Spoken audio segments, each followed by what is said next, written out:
My goodness, y'all are unbelievably nasty. I seriously cannot believe what I've been hearing between yesterday and this morning. News anchors, you better buckle up because this one is for you. To blame President Trump for the second assassination attempt on his own life is a new low that I didn't even think that you were capable of, because you just plummeted any credibility that you had left. Saying that this is somehow Trump's fault is basically like saying, well, if she wasn't wearing that, then maybe this wouldn't have happened. I gotta be honest with you news anchors though. Honesty, you know, something that you don't know anything about. I love to watch your downfall in real time. It's beautiful, really, watching you become exactly what you hate, because you have now become the liars, become the threats and the racists and the hateful people that you claim so boldly to be against. Now hold on, don't go anywhere yet. I've got one more thing to say. You know, and I know, that down to your core, you have no real talent and no original thoughts, okay? Let me just remind you that in the real world, people like you would wind up unemployed because you lack the ability of critical thought and basic communication skills. But hey, Puppet, as long as you know how to read a teleprompter. Yes, for the past few days, I'm paying close attention to what is happening with the mainstream media reporting about this. It is insane. They are downplaying everything that is happening to Trump. That is what makes it sad. It is crazy at a certain point. When I watch CNN, watch MNBC, even watching White House press secretary today, she's still doing the same thing. They are downplaying everything. They are putting the blame on Trump. So Trump is the cause of what is happening to him. That is according to them. I don't get the point here. 2 days since somebody allegedly tried to kill Donald Trump again. And you're here at the podium in the White House briefing room calling him a threat.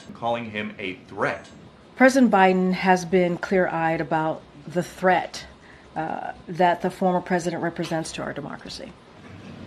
How many more assassination attempts on Donald Trump until the president and the vice president and you pick a different word to describe Trump other than threat?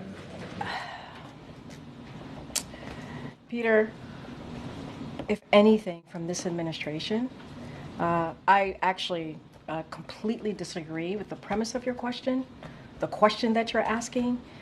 It is also incredibly dangerous in the way that you're asking it, because American people are watching.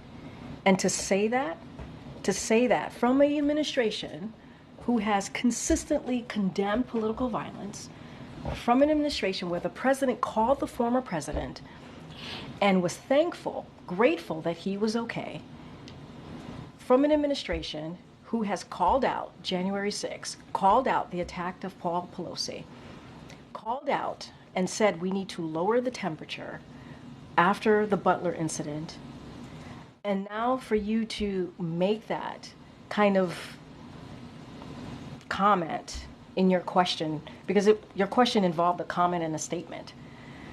And, it is, that is also incredibly dangerous. Like I said on one of my videos reacting to this, if Peter Duce was not in this place, you will not see me watch these people. Look at the response. Now attributing that question to be a threat, the question is inappropriate. It's insane. I don't know if this White House press secretary is there to answer questions directly the way they are being asked, or to spew out this nonsense. Someone tweeted this: if something happened to Trump, whether you agree with Donald Trump or you don't agree with Trump, whatever, it will be catastrophic for this country. It will be chaotic. We will not recover. You will see the fall of a republic. And I'm so confused. Maybe it's because people aren't educated on what happens with things like this. But when things like this happen, that is when terrible things happen. Everyone should watch this and pay attention to what is going on. Joe Rogan and Matt Walsh had a segment. Even if he didn't get hit with a bullet, which he did, but if he didn't, it doesn't make a difference. He still got shot at. Yeah. It doesn't change what happened. And people behind him, one guy died, and other people got grievously injured. Yeah. Like terribly injured to the point where it's going to affect them for the rest of their life. The more bizarre thing about the shooting is that it's only been 2 months since it happened, right? 2 months. Or not even 2 months. It's been like a month and a half. Mm-hmm. And we've moved on like it never happened. Like it never happened in 2 weeks. In 2 weeks, they stopped talking about it. It's had no political impact whatsoever. Nuts. He got no polling boost from it. Reagan got like 12 points briefly. Which just shows you the polls are full of shit.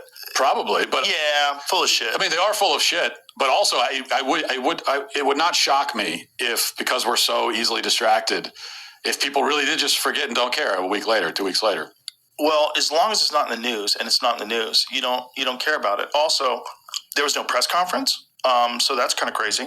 There was no disclosure of all the information about this young man's prior history, what led him to this.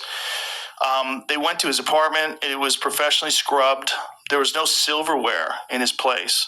There's also this bizarre thing where there's, you know how they get ad data where you can track where phones have been? Yeah. This one phone was going from outside of the FBI office in Washington, D.C. to where this kid is multiple times. So how did this kid get these devices? How did he get up on the roof? How did they not flag him? And you see a guy walking around with a rangefinder a half an hour before the event. That guy is going to jail. Like, what are you talking about? They knew about that kid. They were aware that he was there. He somehow or another got on the roof with a rifle. The whole thing sucks. It stinks to high heaven. And then they cremate him. He's gone. They get his body. Someone snatches his body like 5 or 6 days after the event, and 10 days later, he's cremated. The whole thing is nuts. Like, who is this kid? Why did he do this? Why did some 20-year-old kid take shots at the president? Yeah. Why didn't he have a scope? This is one where I'm totally open to conspiracies, only because there's not even like an official narrative for it. They basically told us nothing. So we're left to fill in the blanks. That's right. We are left to fill in the blank. Because at the end of the day, we will not get any information. Count how many months now, you cannot get any story pertaining to it. The way they usually move on pertaining to these issues, like nothing happened.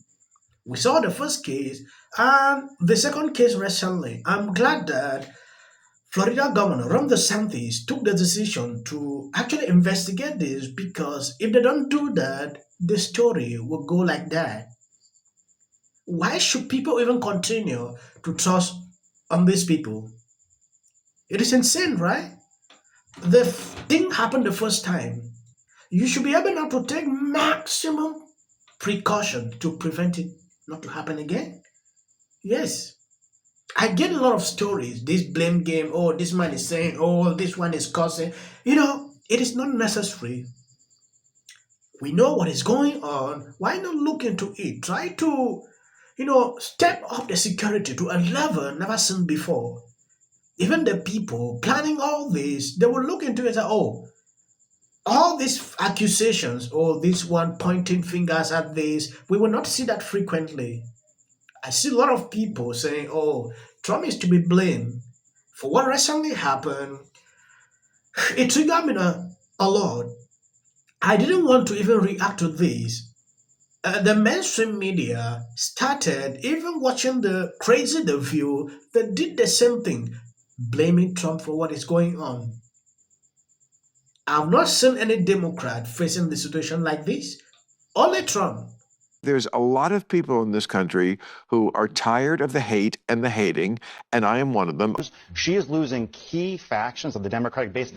She is not doing well. 73% said they're voting for Trump. Okay, yeah. Kamala, she went for the handshake. Trump has come in the spin room. Kamala Harris has spoken recently and repeatedly with former Secretary of State Hillary Clinton. You want Trump to lose this election, right?